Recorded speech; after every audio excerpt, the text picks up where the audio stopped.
శతమానం భవతి శతాయు పురుషస్య శతేంద్రియ ఆయుష్యేంద్రియే ప్రతిష్టతి. వస్తాయి మంత్రాలు వస్తాయి. అది మనకి ఈకే మాస్టర్ గారు ఇచ్చారు. ఆ పద్ధతి 52లో ప్రవేశించారు. 52 నుండి 53లో ప్రవేశించారు. చిన్న లక్షణ కార్యక్రమం గురువు గారు ఇచ్చిన కార్యక్రమం ఇది, మా సొంతం కాదు. అందరికీ చాలామంది ఇక్కడ ఎవరు చేసినా అది చేస్తూ ఉంటాం. ఆ కార్యక్రమం ఆ మధ్యలో ఒక 10 నిమిషాల కార్యక్రమం ఇది పుట్టినరోజు కార్యక్రమం. పుట్టినరోజు ఉదయమే లేచి అభ్యంగన స్నానం చేయాలి. తలకు నువ్వు నూనె పెట్టుకుని స్నానం చేయాలి. స్నానం చేసిన తర్వాత కొత్త వస్త్రాలు ధరించి దేవుని పూజ చేసుకోవాలి. ఆ తర్వాత స్నేహితులు బంధువులు అందరినీ ఒక నిర్ణీత సమయానికి పిలుచుకుని ఆ సమయంలో ఈ క్రింది విధంగా కార్యక్రమం చేసుకోవాలి. హాలుకు మధ్యగా ఒక బల్ల వేసి దానిపై దీపం కొద్ది బత్తి వేసి నూనె వేసి సిద్ధం చేసుకుని ఉంచుకోవాలి. ఎన్నో పుట్టినరోజు జరుపుకుంటున్నారో అన్ని ఒత్తులు చుట్టూ పెట్టి వేరు జ్యోతిగా వెలిగించవచ్చు. అట్లా చేయడానికి అవకాశం లేకుండా ఒకే వత్తి వేసి వెలిగించవచ్చు. దాని ప్రక్కన సుమారు 1/2 కేజీ కిలో తగ్గకుండా పాలకల ముద్ద కానీ, కలాకండ కానీ, హల్వా కానీ, లేక అటువంటి మెత్తగా ముద్దగా ఉండేటువంటి స్వీట్ ఏదైనా సరే వెడల్పుగా గుండ్రంగా పూరి ఆకారంలో అందంగా తయారు చేసి ఉంచాలి. అందరూ రాగానే వచ్చిన వారందరూ హాల్లో దీపం చుట్టూ కూర్చుంటారు. అందరూ రాగానే ఆ ఈ కింది కార్యక్రమం ప్రారంభించాలి. పుట్టినరోజు జరుపుకునే వ్యక్తి లేచి ఈ కింది మంత్రం చదువుతూ దీపం వెలిగిస్తారు. ఒకవేళ మరీ చదువులేని వారైతే వాళ్ళ తరపున తల్లి కానీ తండ్రి కానీ లేకపోతే ఎవరైనా మంత్రం చదువుకోవచ్చు. మంత్రం చదవలేని వారు తాత్పర్యం చదువుకోవచ్చు. రెండును చదివించో చాలా మంచిది. వీలైంచో ఒకరి మంత్రము వేరొక తాత్పర్యము చదివించో చాలా చక్కగా ఉంటుంది. ఇది చదివినప్పుడు చక్కగా స్పష్టంగా అతిథులందరూ కూడా వినున్నట్లు చదువులను.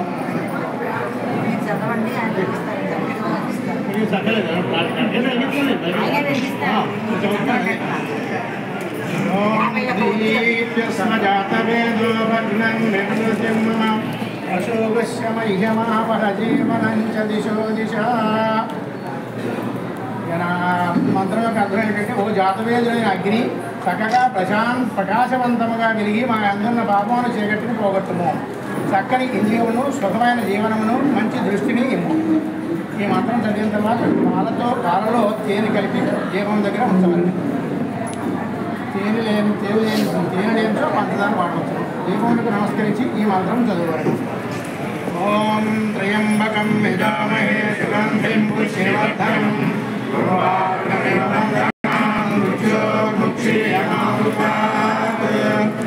ఓం త్రయంబకం యజామహే సుగంధిం పుష్టివర్ధనం పూర్వారుకమివ బంధనాన్ మృత్యోర్ముక్షీయమామృతాత్.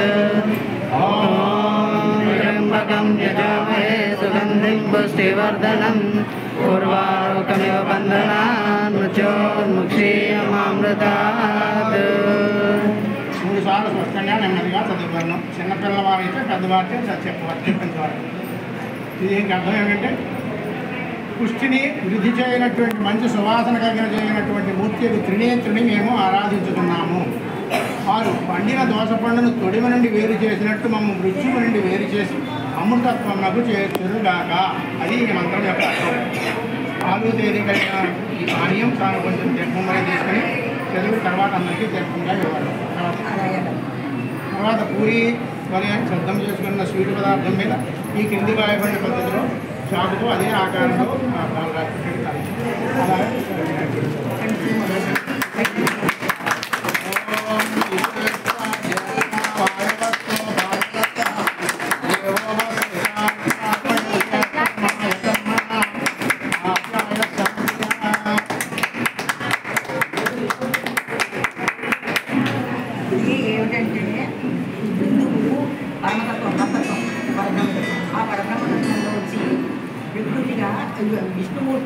విష్ణువుగా మొత్తం అంతా ఆవరించుంటాడు.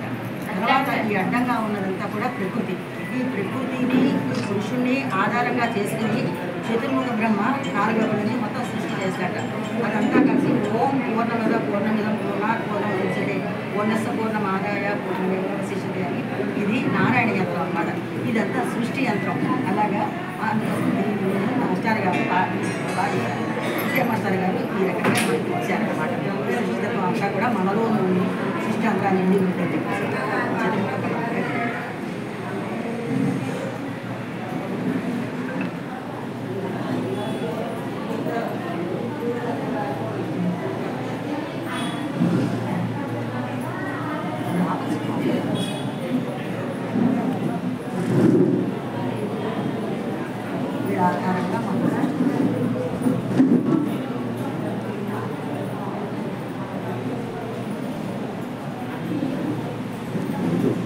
మంది దీపాలు వెలిగించే సాంప్రదాయం. దీపాలు వెలిగించడం కానీ దీపాలు ఆపే సాంప్రదాయం కాదు.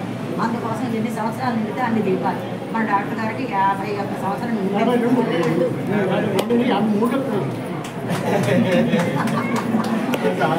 అందుకోసం ఆయన ముగ్గురు వేసి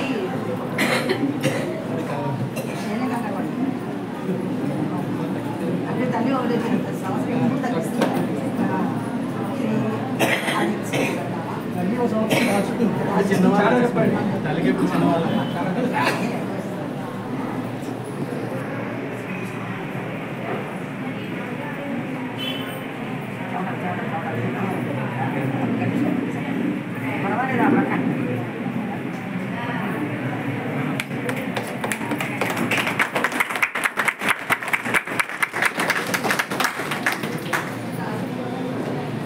లక్షంతలు అయ్యచ్చు కానీ మనకి కార్యాభారం వల్ల శతమానం భవతి సుధాయు పురుషేంద్రియ ఆయుష్యేంద్రియ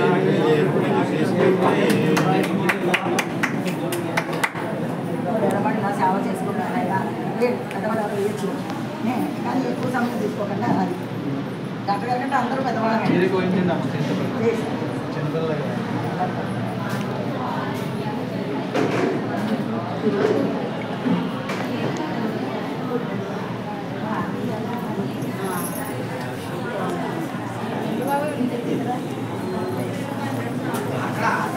చూడండి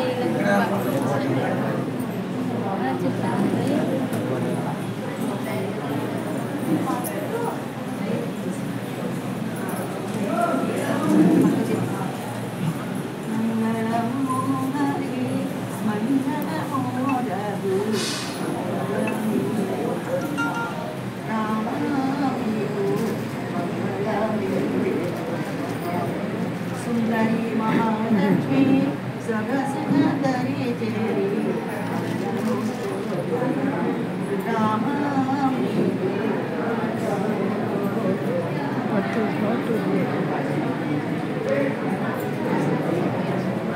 అది తర్వాత ఈ సాంప్రదాయంలో అక్కర్లేదు. ఈ సాంప్రదాయంలో వాళ్ళు మంది ఆడపడుచు